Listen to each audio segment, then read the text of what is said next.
Hello everybody, welcome back to my channel where skincare is all about progression over perfection because perfection doesn't exist. Today we're actually going to be looking at some people who are faking perfection or striving for perfection digitally. We're going to be looking at some Photoshop fails from brands, from influencers, from places like the Instagram versus reality subreddit, pictures I've been sent from my subscribers all over the internet. I did have a different video planned, but I'm waiting for the product to arrive. So I thought this would be fun and easy to film and fun to kind of look through. Usually I go a bit deeper with these Instagram versus reality videos, but let's have a chilled one today. I'm going to do my skincare routine as we look through. So I've cleansed my face using the Paula's Choice Cleansing Balm. A little bit dry, so I didn't want to use any water really, well that much, so I just used an oil and wiped it away. I'm going to go in with the Troy Arake Glow Toner. I don't actually know anything about this, I just mixed it together, but look. But it's a skin brightening toner, and then you mix in an ampoule with it, and then it comes out in this foam, which I thought was a bit gimmicky, but it makes it super easy to apply to the skin. Whoopsies.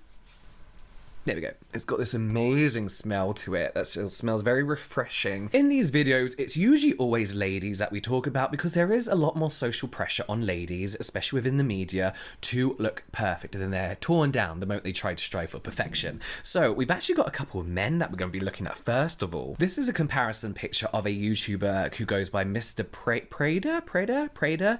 And this is a picture of his thumbnail versus a screenshot of the actual video. As you can see, his posing in the bottom one, he has that model-esque face. In the top one, his mid-sentence, you know, and obviously the lighting's nicer in the bottom picture. His color corrected it a little bit. Is there Photoshop going on here? I'm not 100% sure. Maybe a little bit of like jaw action going on.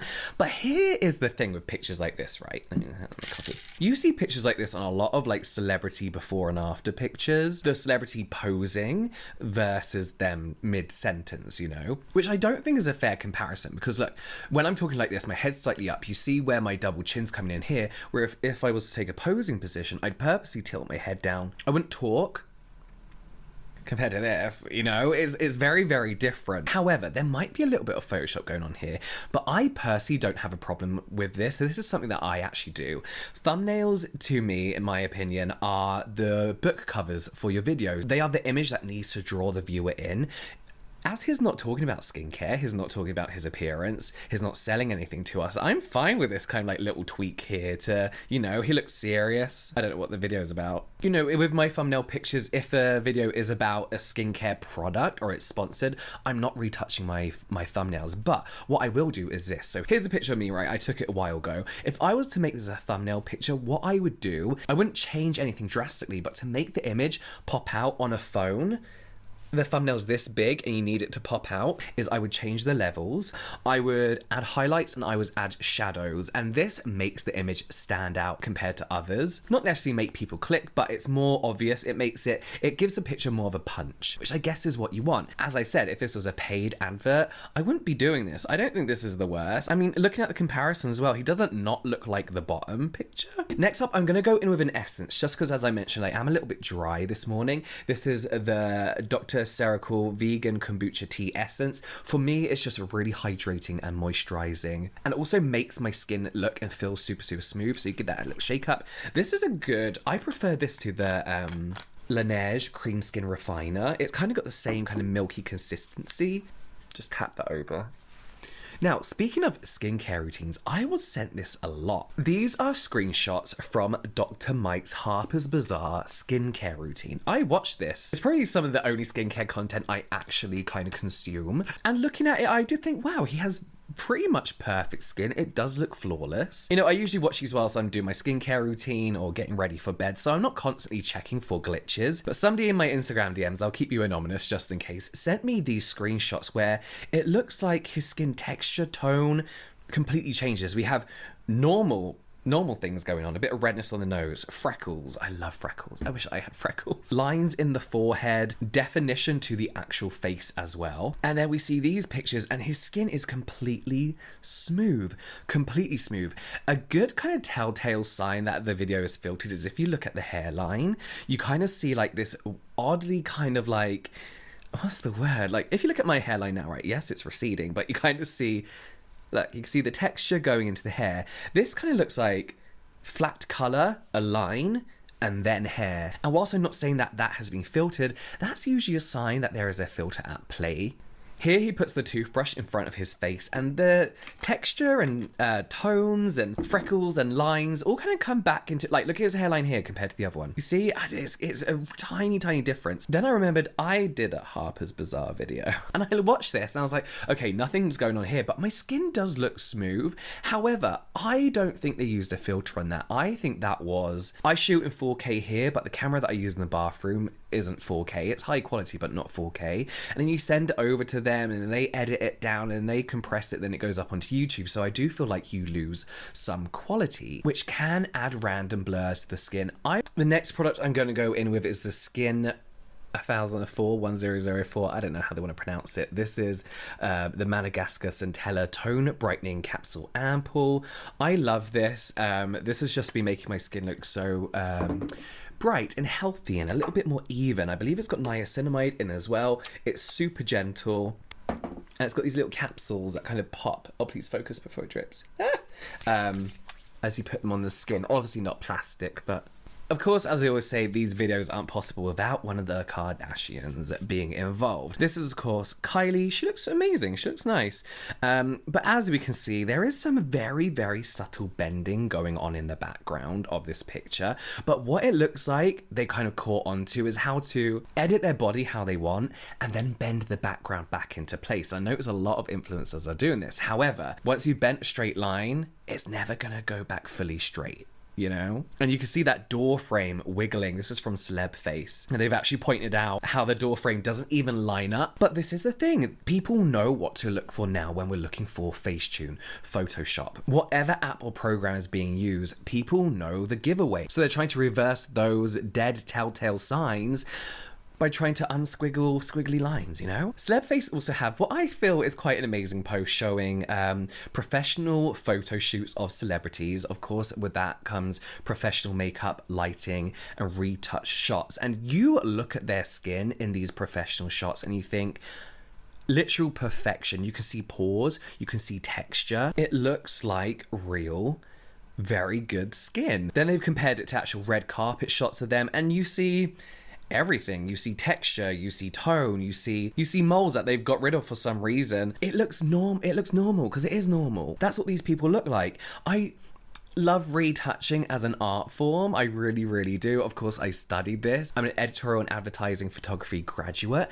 I think when used at the right time, it can create something beautiful, right? Madison Beer as well, again, good skin. She's been very open about her issues with her skin. I feel like that's what we need more of. I don't think we need everyone to stop photoshopping immediately. When it comes to selling makeup, skincare, I do think it has to stop because you're faking the results of a product that you're selling. I don't think that's right. But I think more open discussion from these people that we see constantly retouched is important so that we know what we're looking at. I think Photoshop, filters, whatever you're using to retouch your pictures is fine, but we need to know we're looking at something that has been retouched. And that's why I said before, like, do we need a symbol? Do we need like an international, I don't know, like F symbol for filtered, or, you know, RT for retouched? I don't know, something. Next up, I'm going to go straight in with my sunscreen because this is moisturizing enough for me, actually. You know, this is the Revolution Hydra Burst sunscreen. I actually quite like this. It's inspired by Korean sunscreen and made in Korea. And it's just a good chemical sunscreen that doesn't irritate my skin, or sting my eyes. This is a video that I was tagged in a lot, and people like, filter question mark, obvious filter, this lady's obviously using a filter. But if you watch the video, I think that's the point. If anyone can translate this, that would be amazing. But I actually think that's the point in the video, is that she's showing how easy it is to look completely different with makeup, filters, lighting, coloured contacts. And there she is in all her glory. And I've showed you before, there's apps on your phone like Snow that's so easy to use. That's getting better and better with each update. Again, it's fun. It's fun to use. It's funny to use sometimes because the filters can look ridiculous. Like, you make your eyes look really buggy and do weird shit to your face. But I think when it's used to advertise or in sponsored content, it's just not right. It's not right, and brands need to take a responsibility when they're talking to influencers to say, please shoot in as natural lighting as you can, or, you know, lighting that shows off the products to its truest form. One video I've been tagged in an awful lot as well, Actually, before we do that, I'm going to finish off with my lips. This is from Make. This is their serum balm. Again, my lips have been a little bit drier than usual, and this is kind of like a odd kind of like makeup skincare hybrid where it's a little bit tinted, and it's kind of got this weird feeling of like an oily balm, but also a gloss. So I only apply a bit and then add it to the top. It's a little bit shiny for me, so I'd usually leave that on for a bit. And then if I'm going to pop out anywhere, I will just like blot it down a little bit. But I'm really enjoying Make as a whole brand. I love their products. So I was tagging this TikTok a lot, and let's watch it. Reverse aging. This video has been so highly requested on my channel. I'm 30 years old, but I really haven't aged since I was about 21, 22, something like that. So I figured I could make a series about what I think I've done, maybe that have contributed to that. This is going to be the basics. So the first thing is sleep. I try and sleep between 8 and 9 hours every single night, which seems like a lot, but it's so important for all your cells to really rejuvenate overnight. Second thing is, I try and sleep on my back. This is new to me. I've done it for the past 2 or 3 years. I started noticing in my mid-20s these little lines that were popping up on the side of my eyes, and they drove me nuts. So I started sleeping like a vampire. It's still literally a struggle every single night, but I force myself on my back, and it has made a huge difference. I also drink tons of water, and I cook all my own food. As far as working out, skincare, all that other stuff, it's going to have to be another video.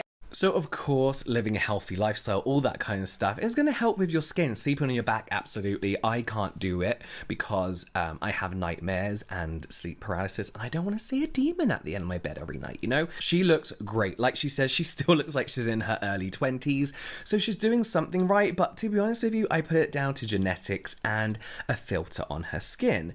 Now, loads of people were commenting saying like, let's see your skin without a filter. And she actually says, I posted a bit back in Natural Light without a filter, but I can do another one. It's a really good idea. So she knows that video was filtered. She's saying that's a good idea to do a filterless one. I'll do that. She also says here in a different comment that her videos are not filtered. She films in the TikTok app. There's a filter. When you film on TikTok, there's already a filter. You have to turn it off. People don't actually realize that. I didn't realize that. I remember when I posted my first one, I was like, what's going on with my skin? I actually thought it was the quality. I thought this is terrible quality, because you can upload in high quality on TikTok. She seems to be aware of the filter, but also not aware at the same time. Then she's done another video in a reply to a comment saying, can we see your skin without filter? And she said, I put the skin smoother on in TikTok. I'm guessing she's saying, this is the only time I use a split filter. You could try it yourself. And then she also says it's a skin smoother on TikTok. You can turn it on and off. So she is aware that this is a thing. And I did have a look through all her videos, and the majority of them are filtered. Even without the filter on, I think she looks incredible. But what this kind of shows to me is that a lot of people aren't aware of the TikTok filter. Should we have a look? Let's have a look. So look, if I turn it up and down, you can see the quality of it changing, and if I'm far away, it kind of has that blurred, here's my anti-aging tips kind of look to it, you know? So there we go, a quick little look at the world of Instagram versus reality, TikTok versus reality, whatever nowadays. I will be going back to my more in-depth videos with this, but as I said, I'm thrown off schedule a little bit this week, so just thought we'd have a quick look at some updates, I guess. Keep tagging me in these, they're so interesting. I've got so much more to talk about, particularly when it comes to certain brands and their products. So go tag me on TikTok and on Instagram. You can watch more Instagram versus reality videos here, and random whatever. I'll just put whatever here, and you can watch them too, and I'll see you over there.